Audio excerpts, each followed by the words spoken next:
Welcome to another edition of the Paranormal Zone. I'm your co-host, Tom Spitalere. Bob is off again tonight, and we have Melissa with us. Melissa, thank you for joining us tonight and helping us out tonight again. Thanks for having me. No problem. The Paranormal Zone is set up so our listeners can listen to different people's views, and we respect all views. That's why we don't do a call-in show. We respect all views of the paranormal. So that's what this show's all about, whether it's UFOs, UAPs, psychic mediums. So without further ado, tonight we have a great guest, Heather Matheson, international psychic medium, author, empath, sensitive intuit, owner of Greystone Manor. She was on Kindred Spirits, Most Terrifying Places, and many other TV shows. So, without further ado, Heather, welcome to the Paranormal Zone. Hi, everybody. Thanks for having me on. No problem. So, I always ask this question to psychics, and how long have you been a psychic, or how long have you known you've had these abilities? My last name is actually Madison, M-A-T-T-I. Oh, Madison. Okay. I'm an author as well, so I wrote a couple different books under the last name Reese, so it's Reese Madison as well. So Heather Reese Madison. You know what I mean? How long have I been psychic? My whole life, always had abilities, always sensitive. Runs of family. My grandmother used to read tea leaves, and she was always doing seances and things like that. But then I had a near-death experience when I was around 21. I drowned, and when I came back from drowning, that's when things started really going haywire. I started becoming very aware. I was seeing things around people, hearing things around people. I was hearing voices and all kinds of stuff.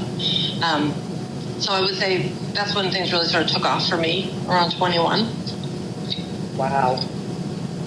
I've heard that before with the close encounters and people coming back and being able to feel, hear, see more. And one gentleman knew how to play the piano, and he never played before. Yeah, it's very surreal. For me, the whole incident of the drowning, when I did drown, it was out in California, Huntington Beach. It's a surf beach, and Yes. very surreal when you're like separating from your body. And I was watching myself in the water. I could see myself struggling to try and get to the surface. I'm a very strong swimmer. Grew up with a pool, a diving board and all that, so I had no fear of water or anything. But I was stuck in a riptide. I got caught in high waves, and I could not kick off from the bottom up to break the surface of the water.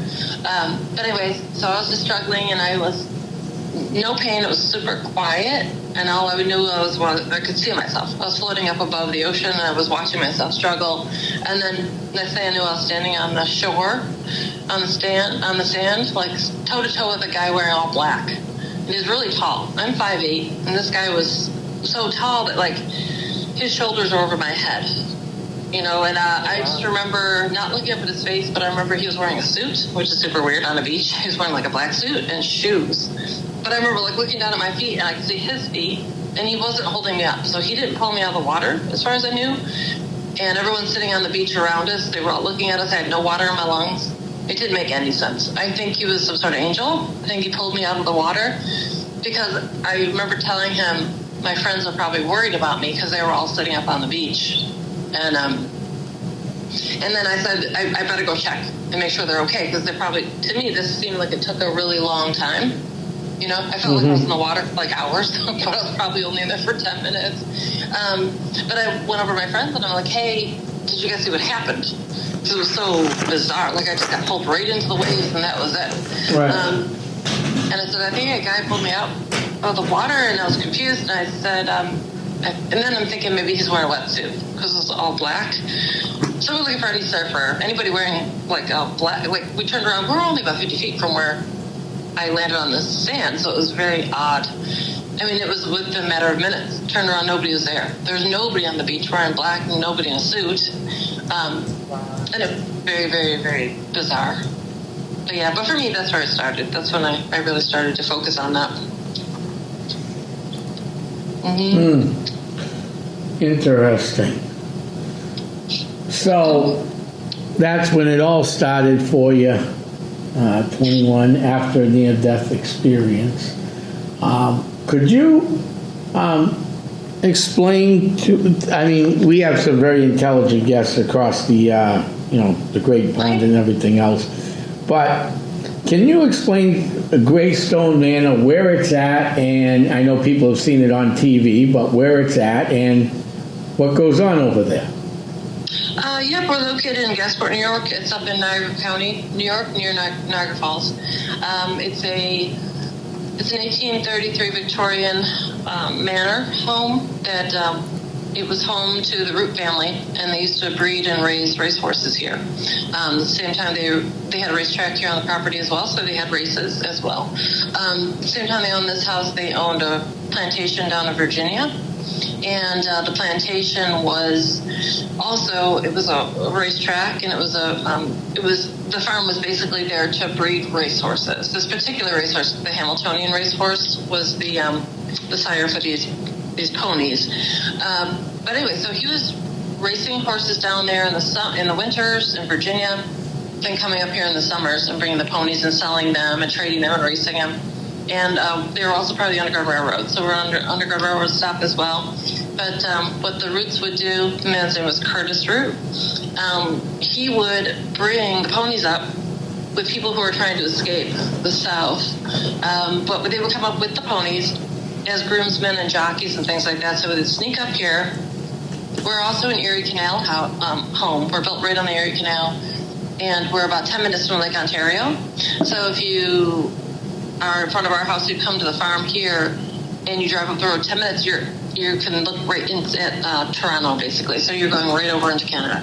So we were a big, funneling system. They were bringing people up with the horses and ponies as groomsmen and jockeys, and then they would disappear. And people would be like, hey, where'd that jockey go? Where's the guy who brought the horses? And they're like, oh, they went back home. So back then, you couldn't track anybody, but they were really going across the border. So there's that aspect to it. Also, there was, before that, the house was built in 1833 by the Newcomb family, and they had a big fruit farm here.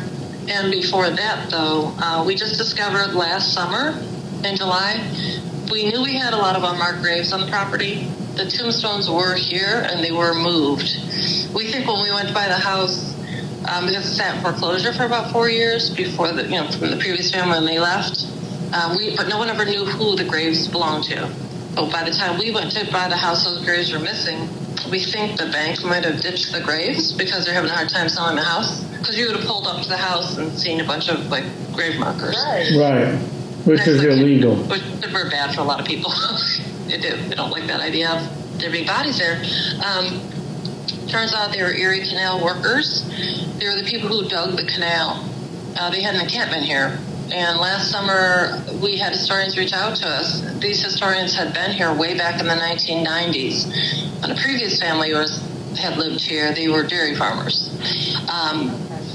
So when those guys were here, they were looking at the racetrack. They were trying to dig up evidence, coins, whatever they could find. And then they started digging into there's a big mound right behind the house, and they started finding evidence of arrowheads and all kinds of stuff. So they think it was also a huge burial mound. And but on that mound is where the Erie Canal's workers, they built their encampment site. So they were digging the canal, but they found pieces of spoons, they found coins from 1814. And then when these historians were here way back in the 1990s, when they were digging around in there originally, they found Spanish real coins going back to 1600s. So they know there's a lot of trade. They knew the Native Americans, the Senecas were here, and the Iroquois. So this past summer in October, they started, the one historian, what he does, I don't know if you've ever seen anybody douse for graves before, but dowsing rods, cross, as you get near a grave. He works with the cemetery systems locally here, Wilson Cemeteries, and he said what they'll do is, if you have to exhume a body, you can go over there with the dowsing rods, because people aren't buried directly behind their tombstones or near them. You have to find exactly where they buried them, especially if they've been in there a while. So use dowsing rods, and it'll pinpoint exactly where the body is, so you know where to do it. And then also when they expand into the cemeteries and they go into sections that aren't being used, he'll douse those areas, make sure nobody's really there. Because sometimes the cemeteries are older, someone could have been buried, not had a marker put there, you know. But anyway, so he came here to douse the field here and field the areas where the unmarked graves were next to the house, and he found 17 people buried there. Wow. Which makes sense. And then he doused for the burial mounds this past October, and he walked it all off. He has pins dropped on Google Maps for where the graves are. Yeah. And also he did that for the burial mound. He found a bag and it's massive. He said his name's Joe Biscaglia. He wrote 4 books. He's an expert on burial mounds. He wrote 4 books on the subject. And he said, this is absolutely what this is back here. And he was walking the area off with the dowsing rods and trying to put pins down to see how big it was, and it's huge. It's almost an acre. It's absolutely massive. And he thinks that it's very, very, very old, and that's many layers. He thinks there's hundreds, if not thousands, people in there. It has to be. It absolutely has to be, yeah. Wow. Mm-hmm. And about a mile from not a mile, it was maybe a 10-minute drive up the road from us, heading towards the Rochester, New York area, there is a old Native American fort. They were called the Neutral Indians. And they had it was a palliative fort, so they had like the fence around the outside of the fort. And back in the 1840s and 50s, when people started settling this area, because it was still all on the canal, so a lot of people, all of a sudden, when the canal was being built, a lot of people showed up and started building houses here. So they went to that fort and they started digging into the burial mound that was next to the fort, and they found a bunch of skeletons buried in that burial mound they were all giants. They were over 10 feet tall, and they had the elongated skulls. They were the long skull. Where was that? I'm sorry. It was on Salt Works Road, right in Medina, which is about 10 minutes from us. I was gonna say, I know they uncovered some giant bones too. I think they want to stay out like in the Minnesota area as well. Yeah, they have quite a few. I mean, the Serpent's Mound, and then there's Sayre, New York, which is near Pennsylvania line. There's a huge burial mound. They found all kinds of giants there. I think the Sayre, New York one was the one where they found, when they dug into the burial mound, they found it was a ring of people buried all in a circle with their feet all pointed towards the center. And then at the center was a huge 10-foot person. And they have it all sketched out. They sent all the bones to Washington, the Smithsonian, and, they disappeared. Right. But this fort that's near us that they dug into, that was all sketched out. They had all the drawings. They wrote everything down of what they found in there. And I'm not a UFO person. I'm more, spiritual stuff, psychic, ghosts, that is the world I sort of come from. But this area has a lot of UFO sightings, all kinds of crazy stuff when it comes to that. So it sort of ties into what they think they were seeing over there with the giants, and then there were crop circles that appeared there too. That is even more interesting. Oh. So, yeah, I found evidence of crop circles, because once I started digging into history, I was, I kept saying, what I was trying to do was I wanted to find evidence, because people will tell you something, but I don't know if it's true. I want to dig into the history, make sure it's true, find evidence, find newspaper articles, and I did. I found a whole thing on this whole incident that happened in 1997, I believe. You can Google it. It's all over the internet, but there are pictures of the crop circles that appeared, and they had caution tape all around it, the site to block it, and then as the wheat started growing back, it grew like 2 feet taller than all the rest of the wheat in the field. So how close are you to Fort Niagara? About a 40-minute drive. It's up in Lewiston. Maybe 35, 40 minutes. So we're up on the ridge. We're right near Ridge Road, so the escarpment that runs all along Niagara Falls, the actual falls, the escarpment is that whole area up near Lewiston. But that's where the War of 1812, so a lot of battlefields up there. In fact, they find evidence all the time here. The historians that were digging in the back where the burial mounds were found a whole bunch of musket balls in our field. There were pistol and little ones, they said, but they would have been used in like revolvers, smaller guns. But then they were finding other bullets. Right. So, well, also, too, up your way, I should say, Yeah. Some people call this World War One. Some people wouldn't call it World War One. But that part of New York was hit pretty heavily with the French Indian War. Yes. Oh, yeah. Yes, that's exactly what I was just thinking. So, I mean, you have all the forts up there. I mean, one of my degrees is in the French Indian War. So, it always helps out when we go into cases and we're hitting an area. Well, it could happen. I just don't know that area well enough up that way. I know, like, New Hampshire, Maine, and Vermont, some of those areas. New York, I know where the big battles took place because, of course, it was by me. But I'm not sure how. That's why I asked how close you were to Fort Niagara. Yeah, we're a little bit of a ways, but the thing is, we're on. So there's something called Ridge Road, which runs all the way to like Rochester. It goes like across the strait. It's one of the original Iroquois footpaths. Okay. Originally, so when everyone started settling in this area, there was nothing here. It was just around one of those woods. Talking about the early 1800s, like 1800, like late 1700s. But then we knew that there was trade going on. That's why they were finding those the Spanish real coins and things like that. So before there was a country, before the U.S. existed, right, they were doing a lot of fur trade with the French. So then you had all that going on. You had all the fur trappers and traders going on. Wolves were so bad in this area that they had $5 for pelts. So they had everybody moving into this area, and then we're paying people $5 for each wolf they killed. So they a ton of wolf. But again, that's the Iroquois, you have the Wolf clan, and they have all the different clans in this area as well. But anyway, so this ridge road was a footpath, and what happened was the people when they settled here took all of the Iroquois footpaths. There's a road called Rochester Road as well. There's a couple main roads all in this weird Western New York, but the Niagara County area, which is what you're talking about, going up to Old Fort Niagara. Okay. All of those footpaths, because they were used by the Iroquois forever, 1,000 years, were on the highest ground. They knew where to walk, where it wasn't getting flooded out in the spring and stuff. But it was only as wide as a person. So it was literally a walking footpath. And they took it over in the early 1800s, late 1700s, turned it into a stagecoach trail. And then there were quite a few murders going on because they were still trying to fight the Native Americans for their property and for land and all this stuff. And all of a sudden they were using their paths. And they didn't like that. So there's quite a bit of that going on, too. A lot of fighting. Well, that is interesting. So, what do you think, or you actually, what do you think? That's the wrong question to ask. So, what are the spirits that are located in the manor? I'm sorry, what did you say? The hauntings that take place inside the manor.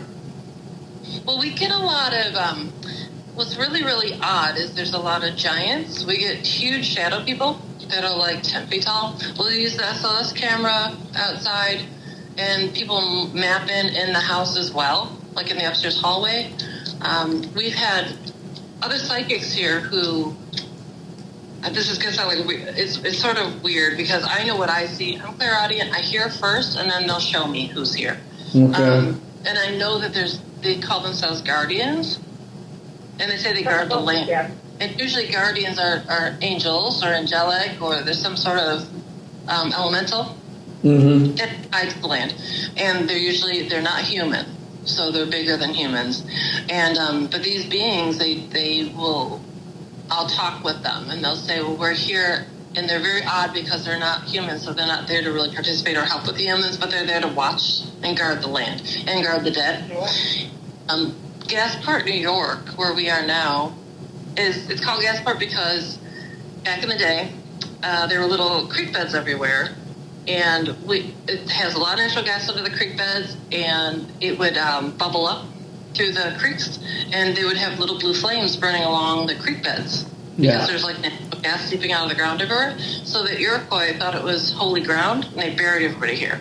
So for the Iroquois, they said this was the land of the dead, this whole weird little section.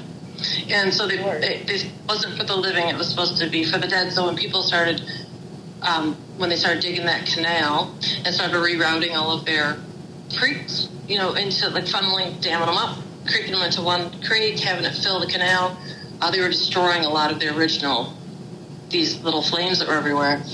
And so that was causing a huge problem with the Native Americans in the area. And they were also horrified that people were actually building houses here. So like, you're not supposed to live here. And then all the families, we have the history of families that lived here. No one ever had children here. People lost a lot of babies. We found baby graves next to one porch, 3 little baby graves. And we have all the history and the records of people who lived here. And everyone moved in with children, like maybe 7, 8 years old, things like that. But no one ever had babies here.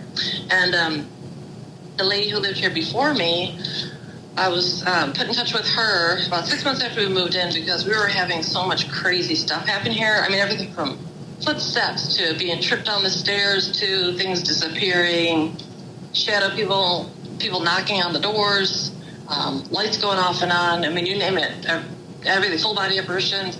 So I wanted to compare notes with her to see if they experienced things when they lived here. And she said that was half the reason they left was because her kids were getting pushed down the stairs, they were getting messed with, they were having all kinds of stuff happen to them. And it was spooking her pretty bad. But anyway, so all the stuff that was going on with her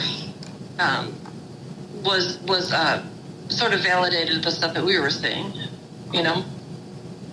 And then also the other thing was when she moved into this house, she had 3 children, and she lived in a town nearby called Lockport. Pregnancy's no problem. 3 kids, no problem. Moved into this house, and she miscarried over 15 babies here. As soon as she moved in, and then she said what would happen was the house was in really rough shape when she bought it. It was missing windows or holes in the roof. It was all overgrown with like ivy, all kinds of stuff. So she was sort of bringing it back to life. She did everything she could, you know, ran all new plumbing, all new electric, doing all this work in the house.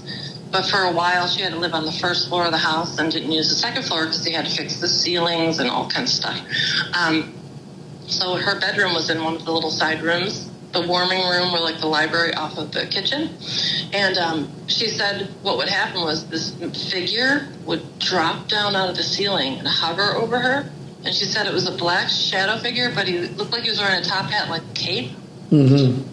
People would describe that all the time in different places, but she said it was very vivid and it would hover over her and she would get the most intense pain she's ever felt in her life, like headache-wise. She said her head would just feel like it was going to explode and then she would lose the baby.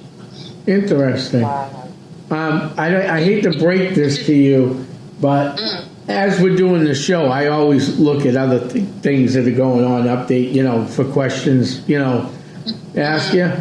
On the Haunted History Trail of New York, you got a beautiful picture of the mansion, so if anybody wants to look at it, look at it. Tells you how to contact you and all this stuff, which we'll get to. The second floor windows that overlook, it looks like the half-dead oak tree.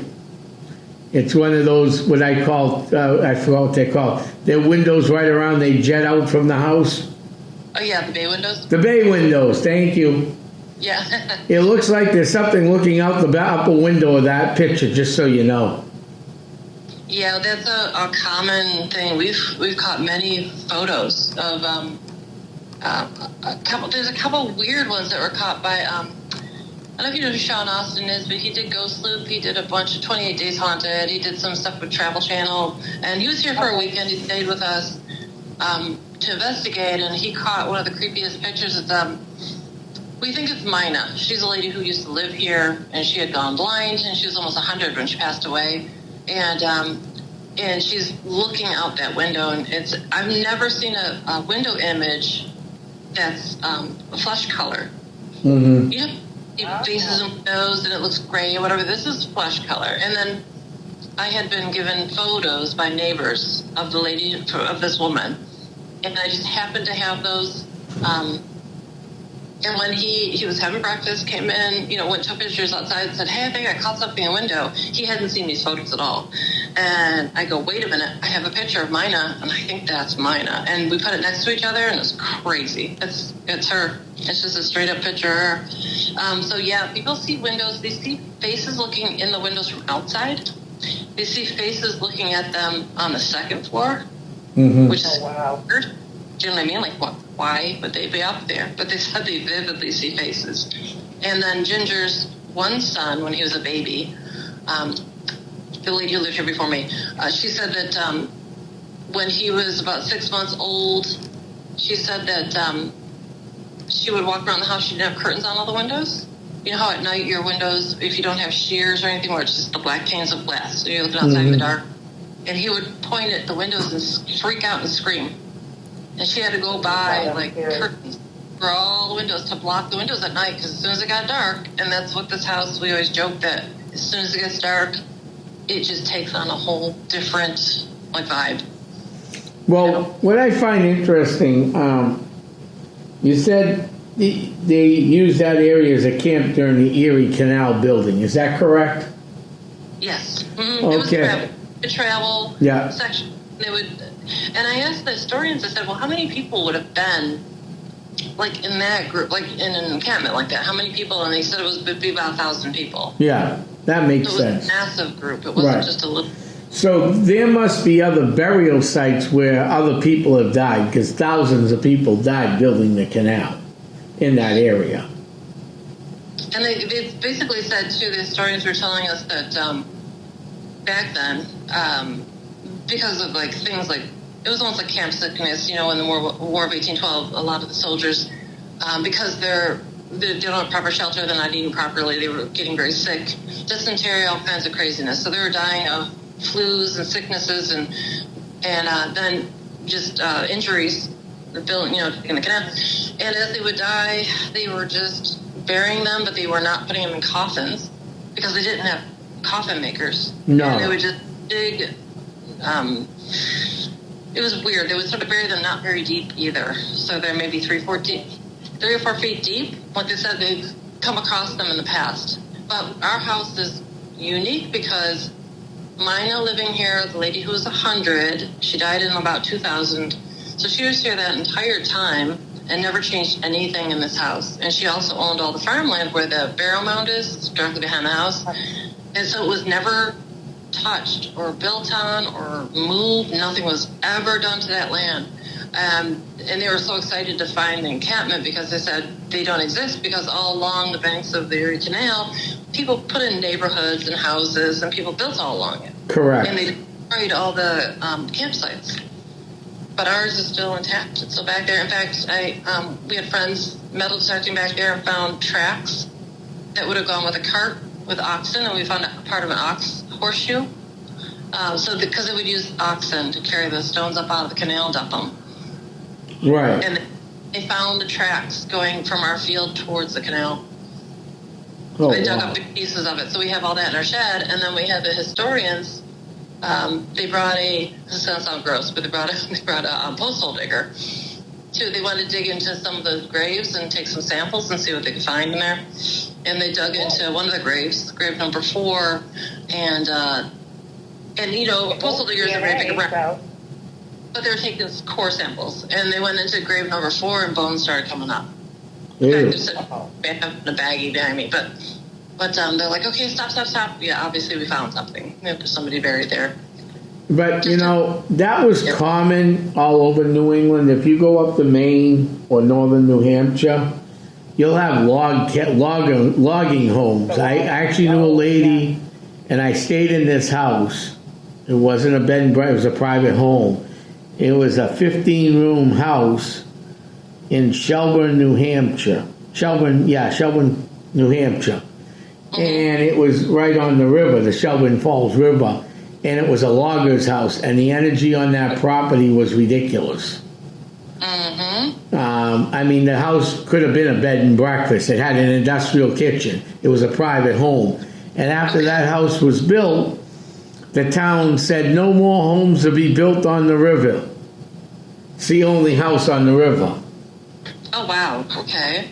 And it went up for sale years ago, and the people who had the house couldn't get the money they wanted for it because it's so far north, there's nothing up there. Because if that house was on the river in Gatsport, New York, or, somewhere, that house would be worth, big bucks.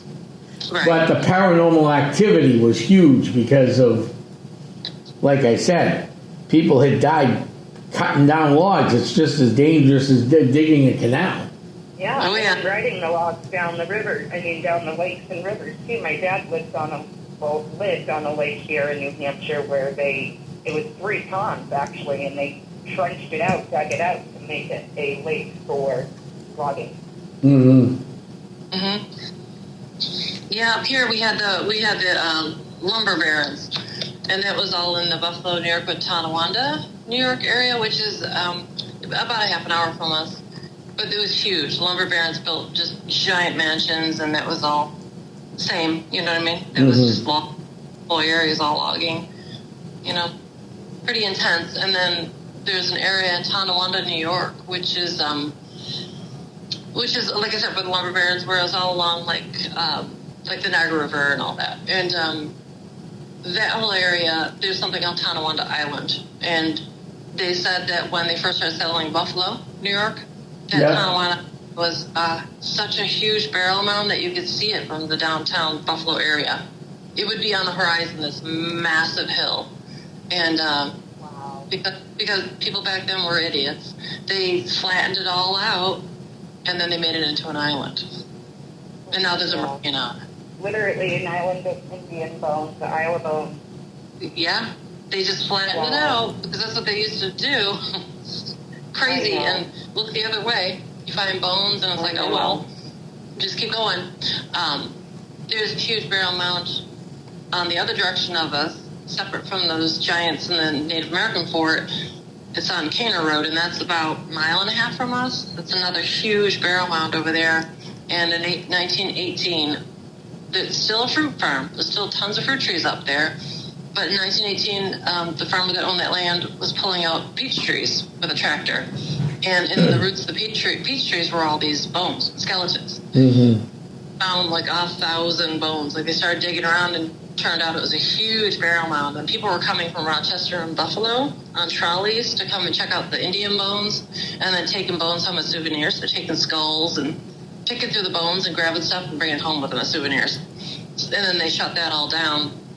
So I found that out when we were doing the history of the house here, because with the Native American burial mounds that we were told were on the property, which now we validated they're there, makes sense that that's over there as well. Because this was the land of the dead, so this would have been many, many of those burial mounds all over the place, right near us. Oh, wow. So there's another layer, you know, you've got all that craziness going on, you know. And then here, the lady who lived here before me, those graves, the tombstones I was telling you about, they were here when she was here, and then the bank got rid of them after she left. But one of the tombstones said Our Ben on it, and it was, she thought it was a racehorse grave. So she dug up the tombstone and brought it in the house as a decoration the whole time she lived here, and put it in front of the fireplace, and made things go crazy in the house, like everything from, you know, people getting hurt, scratched, you know, you name it. And she had to bring reverends in from a place called Lilydale, it's a psychic community, to do exorcisms on the house. They had to do 4 exorcisms, and they didn't work. Every time she would do one, it would get worse. Wow. Yeah, if you don't... And I said, well, I don't see that tombstone anywhere here on the property. She goes, oh, no, I took it with me. It's on my back porch. So she, I'm like, well, it's a little boy of the Root family is who it actually is, a little like 4 or 5-year-old boy. So we know he's right outside. He's right out by our kitchen. No, that's interesting. No, so... Now, do they interact with you a lot while you're home, or? Like, well, when we first moved in here, I had, you know, the way we bought the house is just odd anyway. We were told, I own my own house before we moved here. And I met my husband, we decided to get married. He's from the country, and he wanted something with land. I was living in the suburbs of Buffalo. We were in Tonawanda. And so we started house hunting and couldn't find anything we liked. I wanted something older. And so we gave up. And then this house kept showing up on my phone. It's like, hey, we found a house for you. So we're finally, after 6 months, I'm like, okay, let's go look at this thing. I looked at 2 other ones that day, but we showed up at the house that day, and we were told, we got a text from my real estate agent that said the house is no longer on the market. Someone put a bid on it, so it wasn't for sale anymore. So I didn't look at the house. I walked in the kitchen, turned around, and walked out. My husband had gone into the basement, and he was he like basically because it had a new furnace, the floor was like brand new concrete and it was dry. So he liked the house because of that, but then it wasn't on the market. So we left with the other two houses, didn't like those. Got home, and then he put a bid on the house anyway because he goes, well, maybe those people bid low. And we were just screwing around because he's ex-military, and he's really funny going for a VA loan. And then the houses are for foreclosure. So he goes, don't worry, it's not going to go through anyway because the VA is notorious for not letting loans go through, but on an older house like this, 1860s, 1830s. Right. So anyways, we got a phone call the next day going, hey, you guys bought a house. And we're like, what? We had no idea. But, it was very much a surprise. And then I told my friend, hey, we have to go back through that house because, and I explained it to him, like, remember we... obviously the sale went through. She goes, oh yeah, no problem. And then she calls me back and goes, they said you're under contract, so you can't go through it again until your final walkthrough. And we're like, okay. And I said, well, you got to call me when it's time to do the walkthrough, because it takes forever and to do those. And so about 2 months later, I get a text from her saying, hey, your walkthrough went great. So she did it. She forgot. So I think they were keeping me out of here on purpose, so I couldn't read the house or get a vibe for it. Absolutely. 100%. You get that vibe, you get that feeling. You walk around, even checking faucets, like make sure the sinks work. So anyways, we had come over here a few days before. We kept the whole time though. We were like, it's not going to go through. They're gonna find something wrong. They're gonna pull the plug on this, blah blah blah. So we weren't really planning on it. And then all of a sudden it came to be moving day. And we're like, well, we should probably go over there and try and look in the windows, see what the rooms look like. Because we had no clue what it looked like in here. And we were trying to peek in the windows. My husband was taking pictures. And that night, when we get home, he's going through his pictures. His daughter was here and granddaughter that day as well. He's going through pictures and he goes, I think something's going on with that house. And I'm like, don't even start. I'm like, no, don't even start. He goes, no. He goes, well, there's a woman looking out the window. There's a face of a woman, like, watching his daughter and granddaughter. In the photo, you can see her, like, outline of her face. It's super creepy from the inside of the house. So the first day we moved in here, we had everybody helping out, nieces, nephews, all these people. So it was chaos. When you move, it's chaotic. But that's when we going on, because the next morning, we're hearing walking, footsteps. It sounded like someone was moving furniture around upstairs, banging, like on the walls. We're like, what the heck? And we thought someone stayed over. Like, they didn't want to drive all the way back home. So we're looking for cars. Nobody's here. We're walking through the house. Nobody's upstairs. It was the creepiest thing. But that's when I ran into Curtis Root, the ghost of Curtis, or the spirit of Curtis Root. Because I was then focusing, like, who's here? Who's making all this noise? And then he walked right up. And he goes, well, we want a family back in the house. And then I met Melissa Root. She's also here. She died after him. He died in a horse accident, Curtis, in the green room upstairs, one of the bedrooms upstairs. So it was really funny. So I met them, and they said, we want a family back in the house. And I said, and I thought he meant because I come from a big family, 8 kids in my family. My husband also 8 kids in his family, and we have all the holidays here, Christmas and stuff. And I thought that's what they're talking about. And then 2 years later, my cousin was doing his ancestry, his background stuff and ancestry.com stuff, going through the family tree, and he calls me up and goes, hey, just want to let you know we're actually blood related to the Root family. No way. Yeah, wow. we're She cousins. showed you. Yeah, and the creepy part is, and I'm like, get the hell out of here. I'm like, send me, what are you looking at? That's amazing. What it was Curtis, so it would be his grandfather, this Joshua Root, and he had 3 boys, Thomas Root, John Root, and Joshua Root Jr. And the Thomas Root line are these people who lived here. We were the Joshua Root Jr. line. But the creepy thing, when they were all living, we would have all been first cousins. They would have known each other very well. Amazing. And we're like, what the hell? And then, but that's why he kept saying we want a family back. We want seriously. He wanted to keep it in the family name. Wanted to keep it in the family. Yeah. That's right. So who was related to the Roots? Was it you or your husband? Me. You. My side. Okay, your side. Okay. Yeah, me. Mm-hmm. Did you ever meet any of the Roots as a kid growing up? No, but I met Curtis's brother John. They were in business together, and they ran the plantation together down in Virginia. Up here, they ran a big oyster farm down in Harvey's Wharf with a Judge Ball who worked in heck was he? He must have been in Virginia. But anyway, so they ran all these companies together. But I met his relatives. They came here for a ghost hunt. Wow. And they told me a lot about the family history, because I'm like, what do you guys, you know how your family, right? You know how your family tells stories. Like, Yeah. oh, grandpa used to do this, and your great-grandfather used to blah, blah. And I'm like, what do you know about your, that John Root? What do you know about your great-grandparents and stuff? And she goes, well, I know there were rum runners. Yeah. And they were really funny. And she started telling me funny stories. Well, that doesn't surprise me one bit, being that close to the Canadian border. Rum runners. Exactly. There's rumor there was a speakeasy here too. Early 1900s, that they were definitely doing some shady stuff. Yeah, I can see that right along the river. Yeah.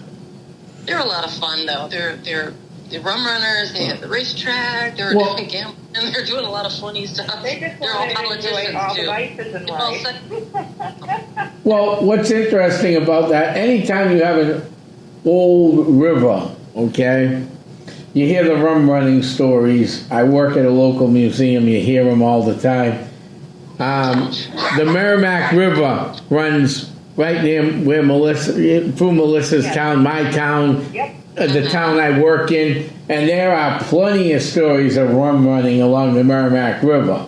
Now, Really? yeah. Now, I live here and did not know that. Now, if there's a lot on the Merrimack River that is actually bordered all by the United States, when you have Lake Champlain that's, once you get across it, you're in another country, it would make sense that they were running, rum across the river. I mean, especially back then, because especially if you own the land, the local police aren't going to do much.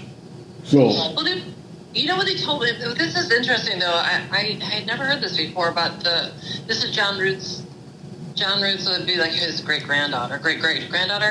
She was telling me, though, that the reason our house is funny, like the front doors don't face the road. They're to the side. And she said that was what Underground Railroad people used to build their houses, that they didn't have the front doors facing the road because they didn't want the sheriff to see people coming up to the front door and doing business or being able to see what people were doing. That way when they entered into the side of the house or the back of the house, you weren't seen. And the way our property was, the very corner of the property, because the canal curves, there was another bridge there, but that was their entrance. That's where they would a lot of times come into the property, was at the back of the house, in the back fields. So no one would see them coming in. So if you had anybody that you were trying to hide or sneak into the house, no one would ever see you from the road.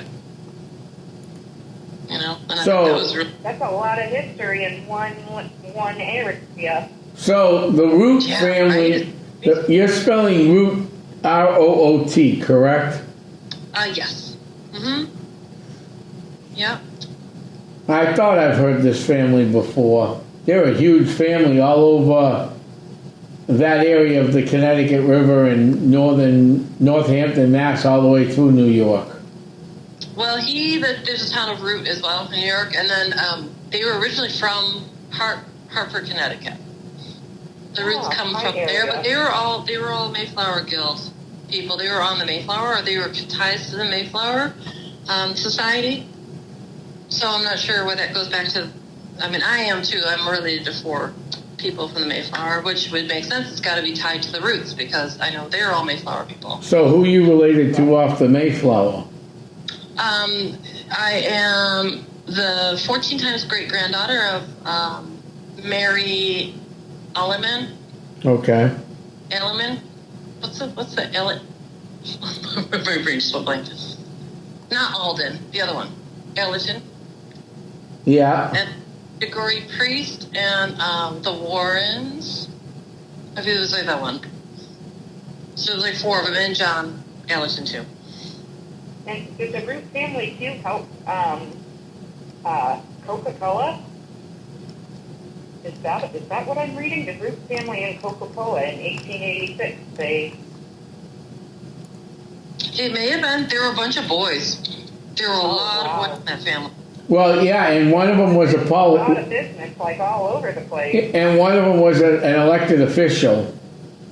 Well, Erastus Root, who's the great grandfather of Curtis, he was a big deal in politics. They were all Jeffersonian Whigs as well. So they're all members of the Whig Party, which were all very progressives. And Erastus Root was senator of New York for like 35 years, and he tried to pass anti-slavery laws in 1820s, like way back. He was also Secretary of War during the War of 1812, like that was his thing. He ran for vice president with Adams, I believe. Yeah. So he was doing quite a There's another one, and I can't pronounce his name, Elihu. Elihu. And he was a statesman that served with Secretary of War under McKinley and Roosevelt, Teddy. Yeah, he was with Teddy Roosevelt, yeah. Mm-hmm. He won the Nobel Peace Prize, I think he took his Senate seat, the same that Erastus had. He followed in his footsteps, basically. He ended up doing the same kinds of things. He was Secretary of War as well. Yeah, Secretary of War. He was a brigadier general, too. Yeah. They were all politicians, and everyone who lived here in this house were also all psychics. Mm-hmm. So Melissa was also a psychic. I believe Polly Newcomb was a psychic. And I know the Kalkenbergs, that Minnie Kalkenberg, the one who was blind and was 100, they were all psychics. So everybody who lived in this house were all political figures and psychics, which is a really weird mix. But that's who lived here. I'm telling you, that's definitely... Mm-hmm. Well, actually, it isn't that big of a weird mix because, and I'm trying to remember who it was, but she used to run psychic parties in the White House, and I'm drawing a blank. Yes, she did. What was her name? I know what you mean. Former First Lady. Was it Roosevelt's wife? Was it Reagan? No. No, I think it was Roosevelt's wife. I think it was Roosevelt's wife. I'm almost positive. Eleanor Roosevelt? Well, it was all the rage, back in the I don't know if you know about the Fox sisters of Palmyra, New York, and John Smith and the Mormons and all that stuff. It was all started about an hour from here in Palmyra, too. So the Fox sisters were the ones who started seances. Mary Todd Lincoln did, too. That's who it was, Mary Todd Lincoln. Oh, yeah, that would make sense, because it was all that mid-1800s when all people flipped out after the Civil War. And all these people died. People freaked out. Yeah, they needed closure, needed an explanation. Like, why did we go through this? Florence Harding also consulted with astrologers and psychics and everything else and did things there. Mm-hmm. And we keep this non-political as best as we can. We're doing history here. Hillary Clinton in the 1990s held sessions with Dr. Gene Houston. Okay. Mm-hmm. So, I mean, we're not trying. So, I mean, it's got quite the history. That's what I'm getting at here. Really going back to like ancient Rome, ancient Egypt, thousands of years ago, they would have priests, quote unquote priests, or spiritual guidance. They would have psychics and they would consult before going to war. They would consult with them before they made any moves. Mm-hmm. Mm-hmm. Yeah. And it used to be people were very revered, to be in that line of work. But as time goes on, people, it got sort of fun. And then with the Victorians, it became like the big thing again. You know what I mean? So it pops up again here and there over history, People turn to spiritualism instead of religion as much, but it goes hand in hand. Like everything goes hand in hand. It really does go hand in hand, exactly. Mm-hmm. Because it validates religious beliefs. There's so many different avenues, but it's all the same messages and it's all the same sort of belief system, just different names are being used. I mean, even going back to like Native American history, Buddhism, you name it, Well, I mean, even right now, I just found an article that the White House has a spiritual advisor, April 4th, 2025, supernatural blessings. Her name is Paula White Keynes. Mm-hmm. So, I mean, they still have spiritual advisors at the, so this is still going on. Right. Well, I mean, look what Adolf Hitler did. Hitler rounded up all the gypsies and psychics and seers and tried to. They were trying to do psychological warfare. They were trying to do remote readings, picking up codes, picking up. You know what I mean? By reading kinds of the enemy. Like the. Oh yeah. And that was a big deal. And it was a huge deal with them. And they did all kinds of experimentation. Yeah, well, yeah. That's why they were obsessed with the twins and telepathic messaging, you know. All right. So this has been some great stuff. Now, if you also authored a few books, we're coming towards the end of this show. I mean, we're flying. I even lost track of time, but we can go over as much as we need to. I need to get up there. So, what are some of the books you authored? I wrote 3 books. The first 2 are called Letters to Olivia. The name Olivia is like my spirit name. Everybody, you know, when you reincarnate, you actually have your main being that you are before you reincarnate. And they said that my name is actually Olivia. It's not what I am now. But so there are Letters to Olivia, and there's 2 different books. Past, Present, Future Days is the second book, and it's all about things that people that had questions about, everything from like ESP to time travel to what are UFOs, what are ghosts, what happens when you die, all kinds of questions. And then the first one is the Letters to Olivia book. If you could hear what I hear is the name of that one, and that one's more about being a psychic, how I receive messages, my background, different things but also different topics they want to talk, that they wanted to focus on. And when I say they, it's my spirit guides. I'm an auto writer, so I did not write these books. They wrote through me.